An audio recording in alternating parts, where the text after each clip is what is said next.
जुलाई 2024 की एक पुरसुकून रात में स्कर्दू के एक खामोश इलाके में कुछ खवातीन आसमान को तकते हुए जमीन पर लेट गईं। पहले 40 मिनटों में उन्होंने 12 टूटते हुए तारे देखे, लेकिन कोई भी वक्त नहीं गिन रहा था। ये फिल्मी रात छोड़ने का मौका नहीं था, बल्कि ये खुद से जुड़ने का लम्हा था। ये सिर्फ सितारे देखना नहीं था, ये एक रूहानी सुकून का सफर था। और सवाब हसनैन के लिए जो दी चेरी क्लब की बानी है, ये लम्हा उन तमाम मंसूबों और मेहनतों की तकमील था जिनके वो ख्वाब देखती रही थी। वो कहती हैं कि मैं चाहती थी कि लोग स्कर्दू को मेरी नजर से देखें, आहिस्ता, सुकून से। कुदरत को जितना आहिस्ता देखा जाए उतना ही बेहतर समझा जा सकता है।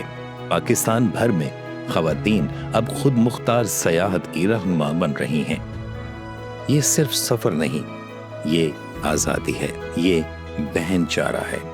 आजकल ज्यादातर औरतें अपने आप में जीना चाहती हैं, बगैर किसी किरदार को निभाए। जैसे मिडवे टू मी रिट्रीट्स में अजनबी खवातीन दोस्त बन जाती हैं। खुद को याद करने का, खुद से दोस्ती करने का एक सफर। जहां पहले सिर्फ पहाड़ चढ़ने वाले जाते थे, अब एक नई नस्ल वहां पहुंच रही है।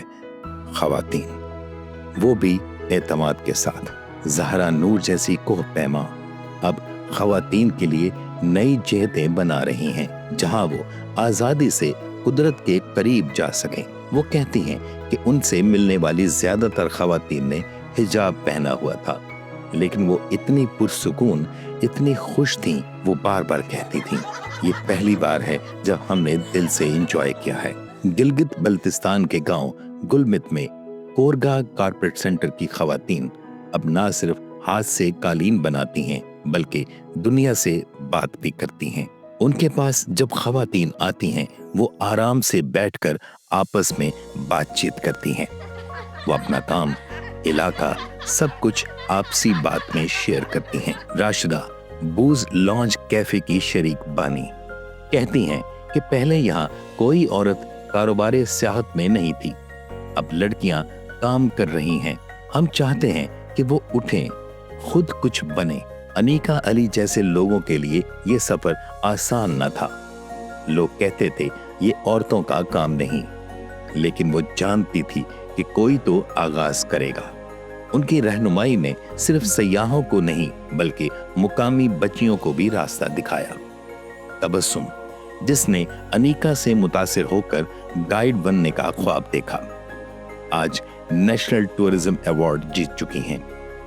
वो अपनी फीस, हॉस्टल, खाने सब खुद चलाती हैं। इन्हें किसी से पैसे मांगने की जरूरत नहीं। उनका ये भी कहना था कि गिलगित के बासी नहीं चाहते किसी बैरूनी शहर पर बर्बाद करने के ख्वाहां हैं। हर तन्हा सफर, हर तफरीही कयाम, हर पहाड़, हर वादी, ये सब सिर्फ कुदरत के नहीं, किरदार के फतह की अलामत बन चुके हैं। ये सिर्फ सयाहत नहीं, ये तब्दीली है।